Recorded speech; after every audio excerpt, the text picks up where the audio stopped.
Assalamualaikum warahmatullahi wabarakatuh. Apa kabar untuk seluruh pemirsa video saya dari Sabang sampai Merauke? Semoga selalu diberi keberkahan, rahmat, dimudahkan segala urusannya, dimudahkan rizkinya, diberi kesehatan oleh Allah Subhanahu wa Ta'ala, serta diberi hidayah oleh Allah Subhanahu wa Ta'ala untuk orang-orang yang belum mendapatkannya. Dalam kesempatan kali ini, saya akan membahas terkait salah satu ceramah Habib yang mengatakan bahwa ada salah satu Habib yang diberi sorban oleh Rasulullah Shallallahu Alaihi Wasallam dalam kondisi nyata. Dari apa yang disampaikan oleh Habib ini, saya tertarik untuk mengkritisinya karena saya merasa bahwa ini terlalu mengada-ada. Di samping saya akan mengkritisi ceramah Habib tersebut, saya juga akan membaca kitab Tuhfatul Ahbab halaman 175, di mana dalam halaman ini juga terdapat dongeng khurafat yang tidak masuk akal dan tanpa dalil satupun yang mengatakan terkait kebenaran dari cerita yang tertulis dalam kitab ini. Sehingga saya akan membahas dua khurafat sekaligus. Namun sebelum masuk pada pembahasan, untuk seluruh penonton dari manapun semua yang belum subscribe channel saya, bisa tekan tombol subscribe, kemudian like, serta share video ini ke teman-teman semua, agar yang belum tahu menjadi tahu. Yakinlah bahwa munculnya channel ini semata-mata untuk mengedukasi kepada seluruh umat muslim di Indonesia, agar tidak terjerat oleh doktrin-doktrin sesat yang dilancarkan oleh golongan yang mengaku sebagai keturunan Rasulullah. Sebagai materi pembahasan, akan langsung saya tampilkan cuplikan pendek video ceramah dari salah satu Habib yang mengatakan bahwa ada Habib yang bernama Habib Abu Bakar ini mendapat sorban secara langsung dari Rasulullah Shallallahu Alaihi Wasallam, dan penonton bisa simak video yang akan saya tayangkan berikut ini. Sorban itu Habib Abu Bakar mendapatkan dari Rasulullah Shallallahu Alaihi Wasallam dalam keadaan yaqdatan, dalam keadaan terjaga, bukan dalam keadaan mimpi. Dari video yang baru saja kita saksikan bersama, di situ Habib Mudhor kayaknya itu yang ceramah, yang suka ngedebrus, bahwa ada salah satu Habib katanya yang bernama Habib Abu Bakar ini mendapat sorban langsung dari Rasulullah dalam kondisi nyata. Ya padahal Rasulullah sudah wafat beratus-ratus tahun. Sehingga antara era Rasulullah dan era Habib Abu Bakar ini terpaut waktu yang cukup lama. Nah, bagaimana mungkin ketika Rasulullah sudah wafat beratus-ratus tahun yang lalu, kemudian tiba-tiba memberikan sorban kepada Habib Abu Bakar dalam kondisi nyata, dan ini nalar saya tidak bisa menerima. Ya walaupun Muhyiddin bisa ngeles, ya mungkin saja kalau Allah menghendaki. Ini kalau kilah dari Muhyiddin. Tetapi saya rasa ini tidak terjadi. Ini hanya akal-akalan semata. Ini hanya dongeng khurafat yang tidak ada pembuktiannya. Jika memang Habib Abu Bakar ini benar-benar mendapat sorban langsung dari Rasulullah, tentu sorban itu akan disimpan sehingga sebagai bukti dan akan turun-temurun kepada anak cucunya sebagai kenang-kenangan terindah sepanjang hidupnya. Nah, apakah sorban itu masih ada? Ya, saya yakin tidak ada sorbannya. Ya, karena cerita ini juga cerita ngarang. Sehingga boro-boro dikasih sorban Rasulullah, wong ketemu saja saya yakin tidak pernah. Cuma ya biasa kitab Balawi ya mengatakan bahwa para Habib Balawi biasa jumpa Rasulullah dalam kondisi nyata. Itu sudah ciri khas kitab-kitab Balawi dan saya tidak heran sama sekali. Jadi cerita yang tadi disampaikan oleh Habib tersebut itu adalah jenis dongeng khurafat. Karena pembuktiannya tidak ada. Dan itu demi mengunggulkan tokoh yang bernama Habib Abu Bakar, sehingga sampai hebatnya Habib Abu Bakar ini sehingga Rasulullah sampai memberikan kenang-kenangan berupa sorban. Nah ini cerita karangan bebas. Dan untuk cerita karangan bebas lagi juga akan saya tunjukkan dalam kitab Tuhfatul Ahbab halaman 175. Ini juga dongeng khurafat yang kebenarannya ini tidak bisa dibuktikan karena tidak ada satupun dalil yang membenarkan atas apa yang tertulis di kitab ini. Teks dari kitab Tuhfatul Ahbab halaman 175 saya tampilkan dan saya akan baca sehingga penonton bisa ikut menyimak dari apa yang saya baca. Bismillahirrahmanirrahim. Sumaqala al-Habibu Alawi, inna maqaman lil awliya'i yuqalu lahu maqamul kanziyati idza mata man utiya hadzal maqama wa dufina bimakbaratin yarfa'ullahul adzaba an jami'i ahlil makbarah. Bal qala al-Habibu Idrus ibn Umar al-Habsyi law saqatat sya'ratun mimman huwa fi dzalikal maqami ala makbaratin la rafa'allahul adzaba ala ahliha. Arti dari teks ini adalah, kemudian Habib Alawi berkata, sesungguhnya ada sebuah makom. Makom ini kedudukan rohani. Ada sebuah makom bagi para wali yang disebut dengan makom al-kanziyah. Jika seseorang yang telah dianugerahi makom ini wafat dan dimakamkan di sebuah pemakaman, maka Allah akan mengangkat azab dari seluruh penghuni pemakaman tersebut.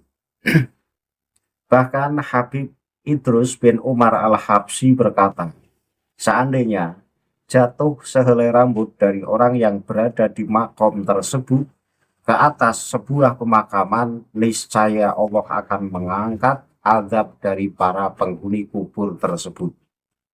Nah ini kan, jadi kitab-kitab Alawi ini juga memuat dongeng-dongeng yang nalar kita tidak bisa mencerna. Sebenarnya bukan masalah nalar kita bisa mencerna atau tidak. Ya banyak yang kejadian yang nalar kita tidak bisa mencerna, tetapi ketika itu ada nas yang sangat jelas yang membenarkan cerita yang nalar kita tidak bisa menerima pun, ya kita tetap mempercayai. Lah sayangnya, apa yang tertulis di kitab Tuhfatul Ahbab halaman 175, di samping nalar kita tidak bisa menjangkau pun, baik nas Al-Quran maupun nas Al-Hadis, ini tidak ada satupun yang menjadi penguat atas kebenaran cerita ini. Sehingga cerita semacam ini tetap saya kategorikan sebagai cerita khurafat. Jadi dikatakan oleh Habib Alawi bahwa ada satu derajat atau makom wali, di mana ketika seseorang atau wali sudah mencapai makom tersebut, maka ketika si wali tersebut meninggal kemudian dikuburkan di makom tersebut, maka seluruh penghuni pemakaman tersebut ini dosanya diampuni oleh Allah. Bahkan dikatakan oleh Habib Idrus bin Umar al-Habsyi, seandainya jatuh satu rambut, sehelai rambut dari seorang wali yang sudah mencapai makom ini, maka artinya jatuh di pemakaman, di lokasi pemakaman. Jadi ada wali yang sudah mencapai makom ini, kemudian rambutnya jatuh di pemakaman, maka seluruh penghuni pemakaman tersebut azabnya dicabut oleh Allah. Dalam kata lain, seluruh penghuni kuburan tersebut itu diampuni oleh Allah segala dosa-dosanya, hanya karena satu rambut wali yang jatuh di pemakaman tersebut. Lah makom tersebut makom yang bagaimana? Makom tersebut adalah makom al-kanziyah. Jadi dalam istilah sufi ini, sufi Ba'alawi ada istilah makom al-kanziyah. Nah, al-kanziyah ini artinya harta karun. Kanzun ini artinya harta karun atau simpanan berharga. Artinya apa? Artinya bahwa ketika seorang wali sudah mencapai makom kanziah, artinya bahwa wali tersebut menyimpan harta karun atau simpanan berharga yang berupa dengan sebab wali tersebut, maka Allah bisa saja mengampuni dosa-dosa orang yang ada di sekitarnya. Ini menurut Sufi Ba'alawi.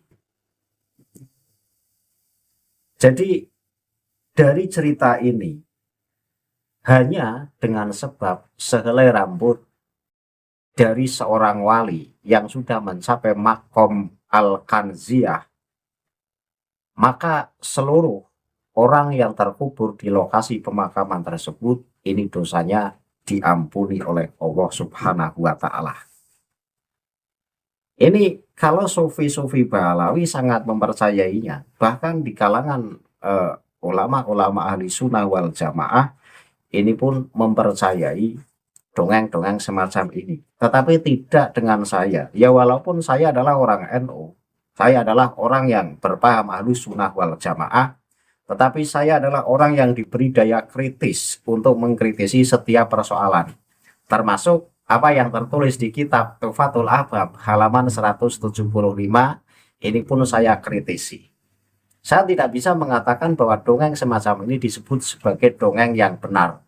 Dan benar-benar bahwa sehelai rambut wali yang sudah mencapai makom al-kanziah kemudian jatuh di pemakaman, maka seluruh azab atau siksa orang-orang yang terkubur di pemakaman tersebut, ini azabnya dicabut oleh Allah. Dalam kata lain, seluruh orang yang terkubur di lokasi pemakaman tersebut, ini siksanya dihapus oleh Allah atau diampuni oleh Allah. Lah, bagaimana kita bisa membenarkan dongeng semacam ini?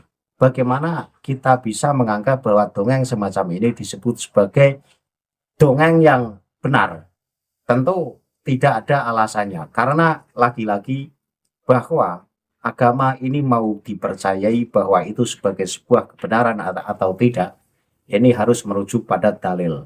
Nah, ketika Al-Quran tidak pernah menjelaskan hal yang semacam ini, maupun hadis ini tidak ada keterangan yang membolehkan atau yang membenarkan dongeng semacam ini, bagaimana mungkin kita akan mempercayai kebenaran dari cerita ini? Karena menurut saya, manusia ini nanti akan diganjar sesuai amal masing-masing. Bahkan dalam Al-Quran kan jelas, wa may ya'mal misqala dzarratin dan seterusnya. Di situ kan artinya amal baik sekecil apapun, sekecil biji sawi pun nanti akan dihisap.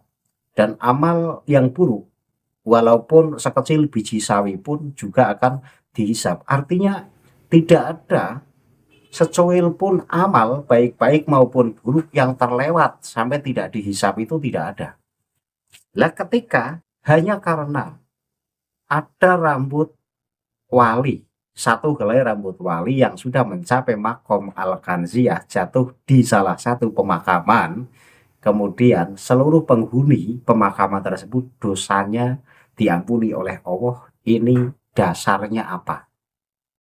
Dalil yang menguatkan dan membenarkan cerita semacam ini itu dalilnya dari mana?